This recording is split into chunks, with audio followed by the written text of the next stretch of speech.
सत्य की जय, सियावर रामचंद्र की जय। नमस्कार, प्रतिपक्ष संवाद देख रहे हैं आप और मैं हूं आपके साथ भावना शुक्ला। 22 जनवरी को अयोध्या नगरी सजने वाली है। वहां दीपोत्सव की तरह काफी सारे आयोजन होने वाले हैं, जिसकी वजह है कि उस दिन रामलला अपने दरबार में आसन लेने वाले हैं। लेकिन क्यों सिर्फ राम नगरी को ही हम कवर करें? अगर हमारी टीम, प्रतिपक्ष संवाद की टीम ग्राउंड पर उतरी है तो अयोध्या नगरी, रामलला का दरबार, सारे मठ, छोटे मोटे मंदिर और उनके साथ साथ आज हम आपको एक ऐसी जगह लेकर आए हैं जिसके बारे में आपने पहले कभी शायद ही सुना या फिर देखा होगा।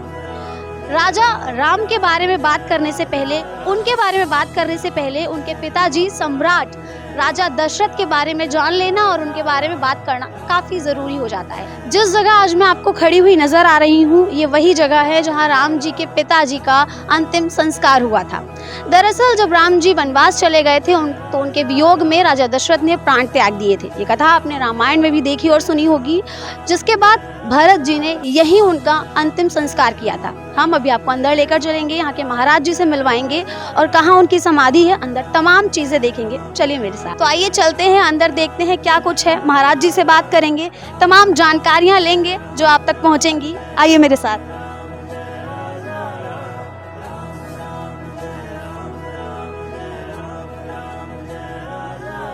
यहाँ सामने कुछ इस तरह का बोर्ड है जिस पर श्री सीताराम जी, श्री 108, श्री ब्रह्मलीन श्री महंत पंडित जयंती प्रसाद दास जी महाराज के कृपा पात्र महंत पंडित दिलीप दास जी महाराज। ये ज़रूर यहाँ इन्होंने अपनी सेवा दी होगी या फिर दे रहे होंगे। हम भी पहली बार आए हैं और आपको पहली बार लेकर आए हैं। यहाँ जितने लोग आपको दिख रहे हैं, इससे पता चलता है कि यहाँ की मान्यता कितनी ज़्यादा है। लोग यहाँ से कितने ज़्यादा जुड़े हुए हैं। वो राजा दशरथ के समाधि स्थल को देखने आए हैं, घूमने आए हैं और यहाँ दर्शन करने आए हैं। परिक्रमा का सिलसिला चालू है। इस वक्त हमारे साथ मौजूद हैं इस समाधि स्थल के उत्तराधिकारी पंडित संदीप दास महाराज जी। आइए इनसे बात करते हैं, इनके साथ मिलकर पूरे इस समाधि स्थल का दौरा करेंगे, जानेंगे कि क्या इतिहास रहा है इस स्थल का और कितनी मान्यता है। महाराज जी बहुत बहुत नमस्कार। जय सिया राम। स्वागत है आपका प्रतिपक्ष संवाद। यहाँ के बारे में थोड़ा इतिहास बताइए, क्या कुछ रहा है, क्यों इसकी इतनी ज़्यादा मान्यता है, कितने लोग आते हैं, कितना जुड़ाव है लोगों का इस स्थल से? सबसे पहले हम आपको यह बताएंगे कि हमारे अयोध्या, जो धार्मिक नगरी प्रभु श्री राम की नगरी अयोध्या है, यहाँ पर आने वाले समस्त श्रद्धालुओं, दर्शनार्थी जितने भी दर्शन करने यहाँ आते हैं, वो केवल प्रभु श्री राम जन्मभूमि, हनुमानगढ़ी, कनक भवन, दशरथ महल, सरयू स्नान, नागेश्वरनाथ इत्यादि दर्शन करने के बाद ही वापस चले जाते हैं। और जितने हमारी अयोध्या 84 कोस में फैली हुई है, अन्य जितने पौराणिक तीर्थ स्थल हैं वहाँ दर्शन करने से वंचित रह जाते हैं। तो सबसे पहले हम आपको ये बताऊंगा कि अयोध्या की जो शास्त्रीय सीमा स्कंद पुराण के अनुसार एक मत्स्य आकार में है। मान लिए किसी मछली को पूरब पश्चिम दिशा में रख दिया जाए तो मछली का जो मुख वाला हिस्सा है वो है गुप्तार घाट। वो भी एक हरी है, गुप्त हरी, जहाँ से श्री राम जी परम धाम को गए। आज अयोध्या शहर जो हृदय क्षेत्र है, जिसमें अयोध्या में जितने पौराणिक तीर्थ स्थल हैं वह हृदय क्षेत्र है। जहाँ पे इस समय हम सब खड़े हैं, या महाराज दशरथ जी का दाह संस्कार किया गया, ये पूंछ वाला हिस्सा है। मछली के दोनों पर होते हैं, एक नंदीग्राम भरत कुंड जहाँ पे भरत जी ने तपस्या किया था, दूसरा मख भूमि जहाँ पे महाराज दशरथ जी ने पुत्र प्राप्ति के लिए यज्ञ किया था।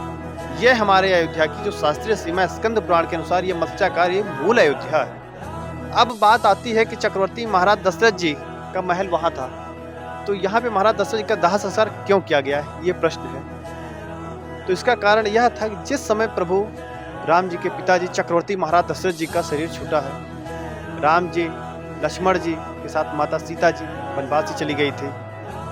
भरत और शत्रुघ्न जी थे, लेकिन वो भी उस समय ननिहाल में थे। वशिष्ठ जी के द्वारा दूत भेजकर उन्हें बुलाया गया, लेकिन ये सूचना नहीं दी गई कि अब महाराज जी नहीं रहे। अति शीघ्र हमें ऐसी सूचना दी गई। भरत जी जब वहाँ से आते हैं तो सारा वृतांत सुनते हैं। उसके बाद वशिष्ठ जी बताते हैं कि अब जो हो चुका आगे का कार्य जो वो आप करिए। भरत जी कहते हैं हमारे पिताजी का अंतिम संस्कार ऐसे स्थान पर किया जाए जहाँ किसी अन्य का दाह संस्कार ना किया गया हो। तो उस समय वशिष्ठ जी के द्वारा तत्कालीन उस समय के शोधकर्ता, आचार्य, विद्वान इस कार्य में लग गए कि वह सबसे पवित्र भूमि कौन सी है जहाँ पे महाराज दशरथ जी का दाह संस्कार किया जा सके। तो उस समय शोध करते करते जब यहाँ पर पहुँचे, हमारे अयोध्या में 7 हरियाँ हैं, जो गुप्त हरि, चंद है, पूर्ण हरि, बिल्व हरि, 7 हरियाँ। ये बिल्व हरि घाट है जहाँ पे चक्रवर्ती महाराज दशरथ जी का दाह संस्कार किया गया है। ये बिल्व हरि घाट है। तो शोध करते करते जब इस स्थान पे पहुँचे, तो हमारे सनातन धर्म में जब किसी का दाह संस्कार किया जाता है तो पहले चिता में 4 खूंटे लगाए जाते हैं। लेकिन यहाँ पे महाराज दशरथ जी को दाह संस्कार करने के लिए केवल 3 खूंटे की ही पवित्र भूमि मिली थी, जहाँ पे किसी का दाह संस्कार नहीं हुआ था। एक खूंटा ऐसा था जहाँ पे किसी का दाह संस्कार हो चुका था। ये सूचना भरत जी के पास गई। भरत जी का जो स्थान शुद्ध नहीं है, कोई बात नहीं, उसके स्थान पे भरत जी ने अपना बायां हाथ लगा के उस जगह को पवित्र किया। उसके बाद फिर महाराज दशरथ जी का यहाँ पे दाह संस्कार किया गया। दाह संस्कार के बाद हमारे सनातन धर्म में कुछ नहीं बचता है। अगर वैसे छोड़ दिया जाता है तो आज ये बताने कोई नहीं होता महाराज दशरथ जी का दाह संस्कार कहाँ पे हुआ है। तो आइए हम आपको समाधि स्थल का दर्शन कराते हैं, जो प्रतापगढ़ समाधि स्थल इस समय बनी हुई है।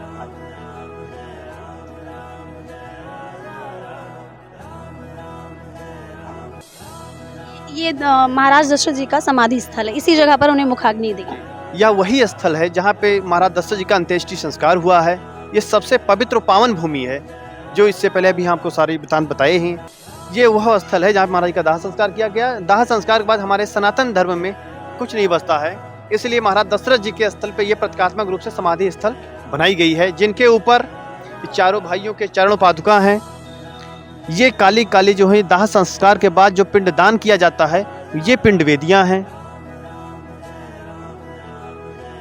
ये गुरु वशिष्ठ जी के चरण चिन्ह हैं, और ये पहले के अस्त्र शस्त्र हैं जिसमें आज तक जंग नहीं लगाई है। ये पौराणिक और ऐतिहासिक, ये दशरथ जी के हैं। अब ये कहना मुश्किल है, लेकिन आदिकाल प्राचीन काल से ही त्रेता युगीन हो सकता है कि, लेकिन इसके बारे में कोई लेख नहीं है कब का है, ये जानने वाला कोई नहीं, क्योंकि हमारे यहाँ कई पीढ़ियों से ही महाराज जी के हम सेवा में हैं अब, लेकिन इसका पता कोई नहीं है कब का है। और सबसे खास बात यह है कि इसमें आज तक जंग नहीं लगा है, क्योंकि आज तक इसका मतलब देख रेख इसके अलावा कुछ नहीं, केवल पूजा पाठ ही होता है। लेकिन आज तक इसी में किसी भी प्रकार से कहीं भी आप जंग नहीं देख सकते इसमें। ये शिवलिंग, और वो किसके चरण है? ये पौराणिक समाधि स्थल थी। ये शिवलिंग है, और ये प्रभु श्री राम जी के चरण चिन्ह है। दिल्ली के डॉक्टर राम अवतार शर्मा जी हैं, जो जहाँ चरण पड़े रघुवर के, जहाँ जहाँ राम जी के चरण चिन्ह पड़े हुए हैं, वहाँ उन्होंने राम जी का चरण चिन्ह लगवाया है। अभी हाल में ही आपको जानकारी होगी कि श्री राम स्तंभ लगने वाले हैं अयोध्या से रामेश्वरम तक, तो उन्हीं के परिपेक्ष में ये राम जी का चरण चिन्ह लगवाया गया था। अब हम आपको बताना चाहेंगे, दशरथ समाधि स्थल पे दर्शन करने का सबसे बड़ा महत्व शनि ग्रह की जो 7.5 होती है, अढ़ैया होती है, महादशा होती है, अगर किसी के ऊपर चल रही है तो यहाँ दर्शन पूजन करने के शनि जी की विशेष कृपा है, जिसका वर्णन पद्म पुराण में है। पद्म पुराण में महाराज दशरथ जी के शनि जी के द्वारा वरदान मिला हुआ है, और उसके बाद दशरथ जी के द्वारा गाई गई स्तुति दशरथ कृत शनि स्तोत्र, नमः कृष्णाय नीलाय सिद्धकंठ निभाय चा, नमः कालाग्नि रूपाय कृता चावै नमः। यह श्लोक जिसके भी द्वारा किया जाता है, शनि जी उसके सदा अनुकूल रहते हैं, ऐसा महाराज दशरथ जी को वरदान मिला शनि जी के द्वारा।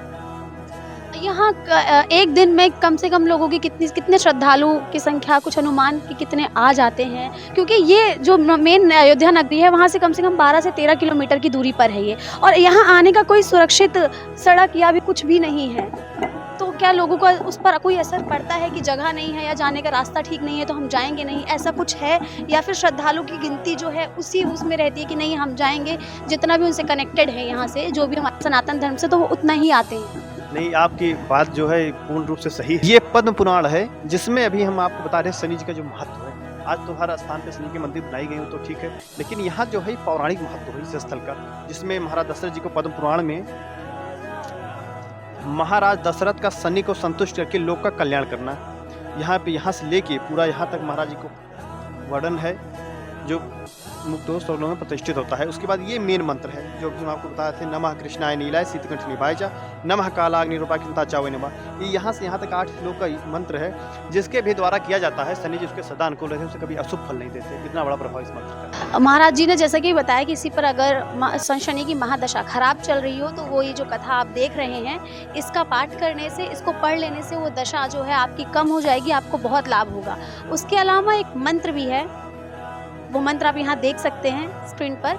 इस मंत्र का पाठ करने से भी शनि की महादशा जो चल रही होगी आप पर, उस पर भी आपको लाभ मिलेगा। तो शनि की महादशा खराब चल रही हो, यहाँ के दर्शन कर ले तो उसको लाभ। दर्शन करने मात्र से बहुत लाभ है, लेकिन उसके साथ ही अगर इस श्लोक का पाठ कर लिया जाता है तो बहुत बड़ी चीज़ है, बहुत बड़ा लाभ है इसका। यहाँ के स्थल को और थोड़ा घुमाइए और बताइए कहाँ कहाँ क्या रहा है। इसका इतिहास तो आपने बहुत कुछ बता दिया है। महाराज जी भी शनि जी के दर्शन करवाने के लिए लेकर आए हैं और इससे जुड़ी भी कुछ जानकारी देंगी है, जिनके दर्शन शायद आप सब नहीं किए होंगे। ये ऐसे विग्रह है जिनके जो पद्म पुराण में ऐसा वर्णन है कि महाराज जी के जो स्वरूप होना चाहिए वो अधोदृष्टि होना चाहिए।